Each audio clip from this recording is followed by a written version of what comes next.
Assalamualaikum warahmatullahi wabarakatuh. Pada kesempatan kali ini kita akan membahas tentang orang-orang yang berhak menerima zakat.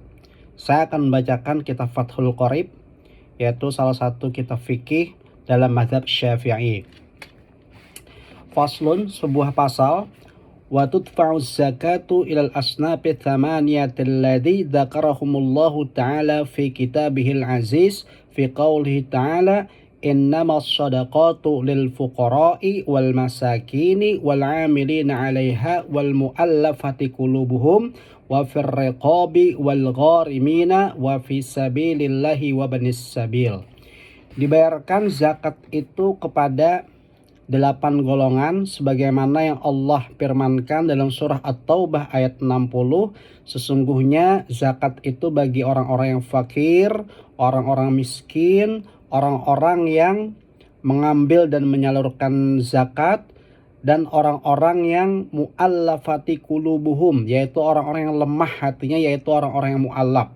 Wa fir riqabi, dan orang-orang atau budak, wal gharimina, orang-orang yang berhutang, wa fi sabilillahi, dan orang-orang yang sedang menjalankan sabilillah, dan orang-orang yang dalam keadaan ibnus sabil atau sedang menjalankan sebuah perjalanan.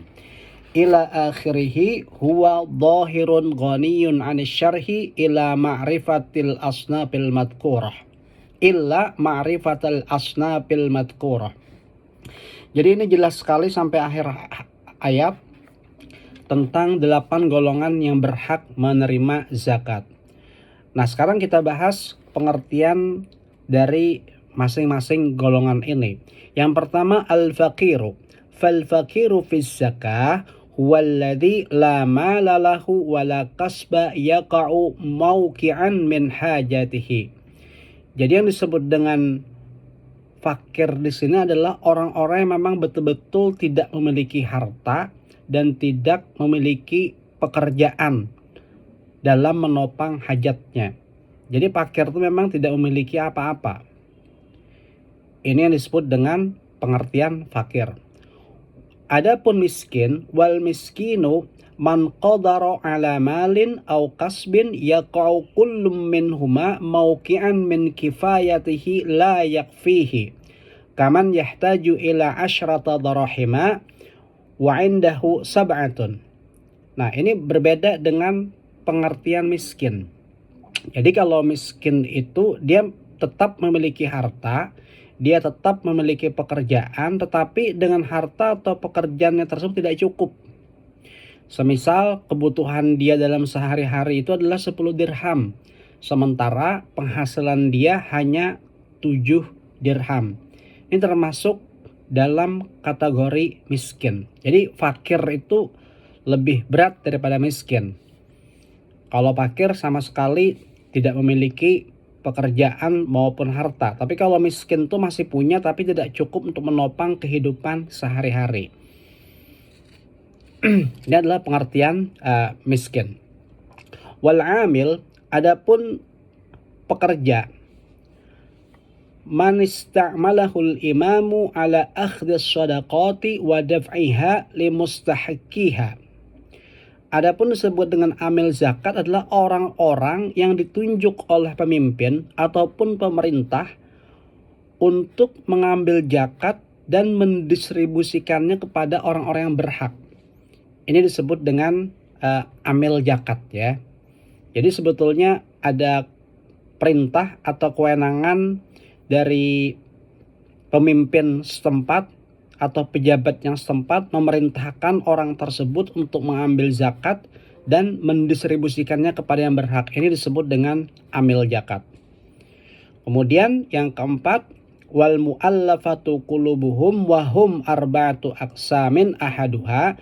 Yang disebut dengan mu'allaf itu sebetulnya ada 4 pembagian. Salah satunya adalah mu'allafatul muslimin wa huwa man aslama wa niyyatuhu dha'ifatun fayatu'allafu bidab'iz zakati lahu. Jadi orang-orang yang masuk Islam tetapi niatnya itu masih lemah,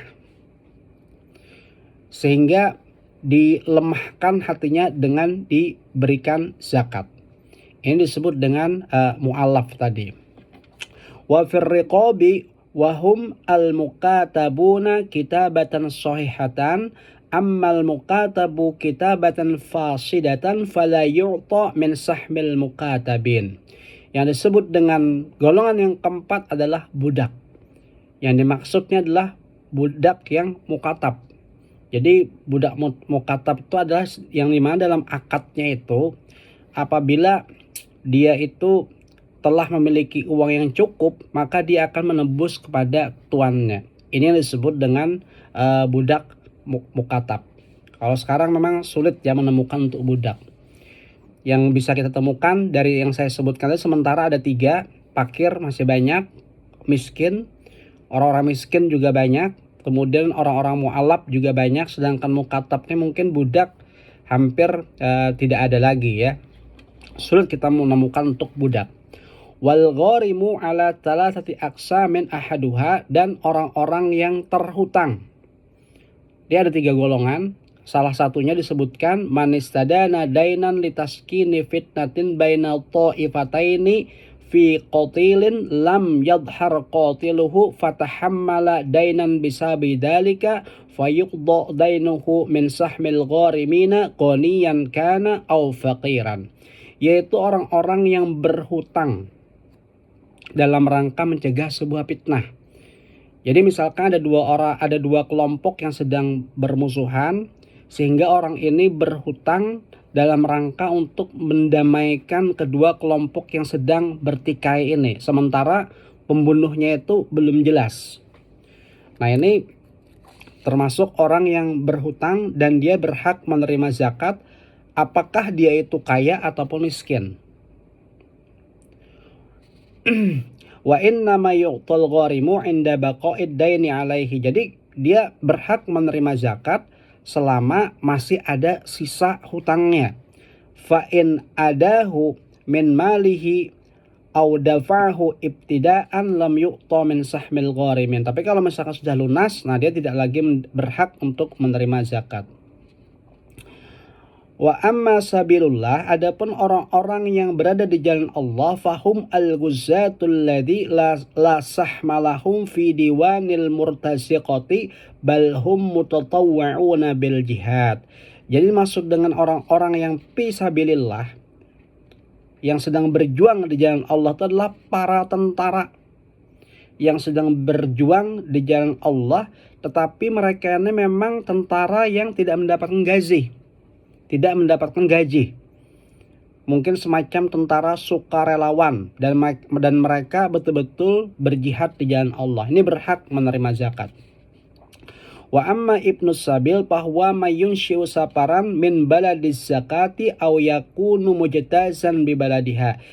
Adapun disebut dengan ibnu sabil itu adalah orang-orang yang sedang menjalankan safar ataupun perjalanan. Dia kehabisan bekal dan dia kebetulan melewati negeri yang dimana negeri tersebut membagikan zakat. Wa yashtaratu fihi al-hajatu wa adamul ma'siyah. Dengan dipersyaratkan bahwa safarnya itu, perjalanannya itu memang ada hajat tertentu dan tidak dalam keadaan maksiat. Jadi ini adalah 8 golongan yang berhak menerima zakat, yaitu orang yang fakir, orang yang miskin, orang-orang yang amilin, yaitu pekerja yang mengambil dan menyalurkan zakat yang telah ditunjuk oleh pemerintah atau pejabat terkait, orang-orang yang mu'alaf yang keempat, kemudian budak, kemudian orang-orang yang terhutang, orang-orang yang sedang di jalan Allah, dan orang-orang yang dalam perjalanan, sebagaimana syarat-syarat yang sudah saya sebutkan tadi. Jadi ini perlu diperhatikan ya, zakat kita jangan sampai salah sasaran. Mungkin kita bisa memberikan zakat ke keluarga kita misalkan, tetapi harus masuk dalam 8 kategori ini. Kalau misalkan keluarga kita tidak masuk dalam kategori ini, maka dia tidak berhak menerima zakat. Dan lagi saya tambahkan bahwa orang-orang yang dalam tanggungan kita, misalkan orang tua, anak, istri, suami, nah ini tidak termasuk orang yang berhak menerima zakat. Karena apa? Karena mereka adalah orang-orang yang memang menjadi tanggungan kita. Jadi pada saat lebaran, misalnya kita pengen mengeluarkan zakat, hati-hati. Kalau kita misalkan kasih semacam angpau ataupun uang kepada ponakan dan sebagainya, selama dia tidak termasuk dalam 8 golongan ini, maka sebetulnya itu tidak terhitung sebagai sebuah zakat, mungkin hadiah saja. Jadi prinsipnya zakat hanya diberikan kepada 8 golongan yang berhak. Kalau memang ada keluarga kita memenuhi dari 8 kriteria tersebut, memang lebih utama memberikan pada keluarga terdekat. Selama itu bukan tanggungan wajib seperti suami, istri, anak, orang tua, itu tidak termasuk. Karena itu masuk dalam tanggungan wajib. Demikian tentang masalah orang-orang yang berhak menerima zakat yang saya ambilkan daripada kitab fikih bermadzhab Syafi'i, Fathul Qorib. Wassalamualaikum warahmatullahi wabarakatuh.